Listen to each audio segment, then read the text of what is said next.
क्या आप सुसमाचार प्रचार करते समय कठिनाई का सामना करते हैं? क्या आपको यह समझ नहीं आता कि लोगों से उनकी परिस्थितियों में कैसे जुड़ें और बिना विवाद के प्रभावी संवाद कैसे करें? आज हम यही सीखेंगे, कैसे प्रभावी रूप से चर्चा करें और सुसमाचार को लोगों तक पहुंचाएं। तो इस वीडियो को अंत तक जरूर देखें। दोस्तों, सुसमाचार प्रचार का मुख्य उद्देश्य है कि हम परमेश्वर के प्रेम और उद्धार के संदेश को सभी तक पहुंचाएं। लेकिन इसे प्रभावी रूप से करना एक कला है। आइए बाइबल से समझते हैं कि चर्चा क्यों महत्वपूर्ण है। मैं दुर्बलों के लिए दुर्बल सा बना कि दुर्बलों को पा सकूं। इसका अर्थ है कि हमें लोगों के साथ उनकी परिस्थितियों में जाकर उनसे जुड़ना होगा। जैसे पौलुस ने विभिन्न संस्कृतियों और लोगों के साथ उनके अनुसार संवाद किया, वैसे ही हमें भी करना चाहिए। तो पहला कदम है लोगों से उनकी परिस्थितियों में मिलना।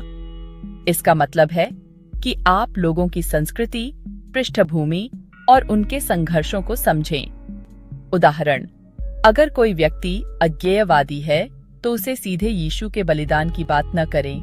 पहले परमेश्वर के अस्तित्व पर चर्चा करें। अगर कोई व्यक्ति हिंदू पृष्ठभूमि से है तो आप बलिदान और पुनरुत्थान के संदर्भ को उनके विश्वास के साथ जोड़ सकते हैं। प्रेरितों के काम तथा 22-23 में पौलुस ने एथेंस के अज्ञात ईश्वर के संदर्भ से चर्चा की। उन्होंने लोगों के विश्वास को नकारने के बजाय उसे परमेश्वर की सच्चाई के साथ जोड़ा। दूसरा महत्वपूर्ण कदम है अशत्रुतापूर्ण तरीके से संवाद करना। जब हम सुसमाचार की बात करते हैं तो हमारा दृष्टिकोण प्रेम और करुणा का होना चाहिए। बाइबल हमें निर्देश देती है, तुम्हारा वचन सदा अनुग्रह सहित और नमक के साथ हो। की points for non hostile communication. पहले उनकी बात सुने। इससे उन्हें लगेगा कि आप उनकी राय का सम्मान करते हैं। सुनने में तत्पर और बोलने में धीमे रहें। किसी के विश्वास को आहत न करें, बल्कि विनम्रता से सच्चाई प्रस्तुत करें। प्रतिरोध करने वालों को नम्रता से समझाएं। जैसे यीशु ने दृष्टांतों का उपयोग किया, वैसे ही रोजमर्रा के उदाहरणों के साथ बात समझाएं। यीशु ने दृष्टांतों के बिना कुछ न कहा। अब बात करते हैं प्रभावी संवाद कैसे करें। संवाद का मतलब है कि आप अपनी बात सरल और प्रभावी तरीके से प्रस्तुत करें।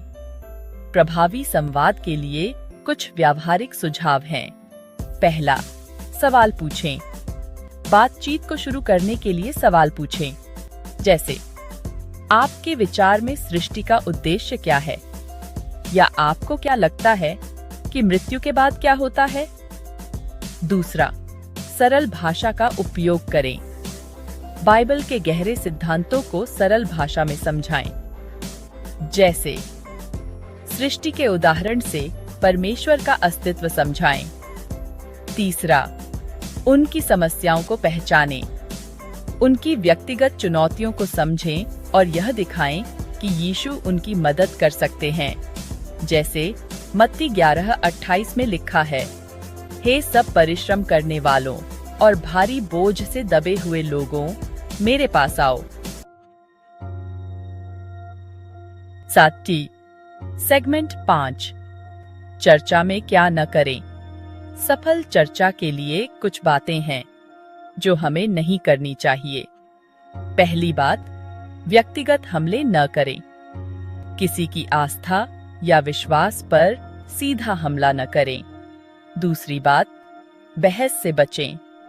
अगर कोई तर्क में उलझाना चाहता है तो प्रेम पूर्वक अपनी बात प्रस्तुत करें। उदाहरण के लिए, जब यीशु से फरीसी और शास्त्री बहस करना चाहते थे तो उन्होंने शांति और ज्ञान से उत्तर दिया।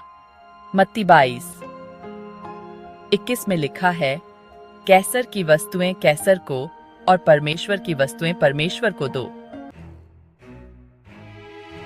सेगमेंट 6 सुसमाचार की शक्ति को समझें। दोस्तों, याद रखें कि सुसमाचार स्वयं परमेश्वर की शक्ति है। हमें केवल उसे सही तरीके से प्रस्तुत करना है। रोमियो 1:16 में लिखा है, सुसमाचार परमेश्वर की सामर्थ है, हर एक विश्वास करने वाले के लिए उद्धार का कारण। जब आप सही दृष्टिकोण से बात करेंगे तो परमेश्वर का आत्मा आपके शब्दों को प्रभावी बनाएगा। सेगमेंट 7 निष्कर्ष और प्रोत्साहन।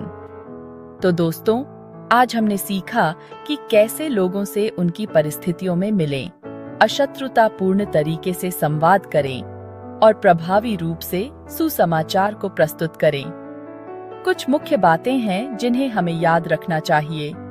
सबसे पहले, लोगों को उनकी परिस्थितियों में समझें। दूसरी बात, प्रेम और करुणा के साथ संवाद करें। और तीसरी बात, सुसमाचार की शक्ति पर विश्वास रखें। मत्ती 28:19 में लिखा है, इसलिए जाओ और सब जातियों को चेला बनाओ। अगर आपको यह वीडियो उपयोगी लगा तो इसे लाइक और शेयर करें। हमारी चैनल को सब्सक्राइब करें और कमेंट करके बताएं कि आप किस विषय पर अगला वीडियो देखना चाहेंगे।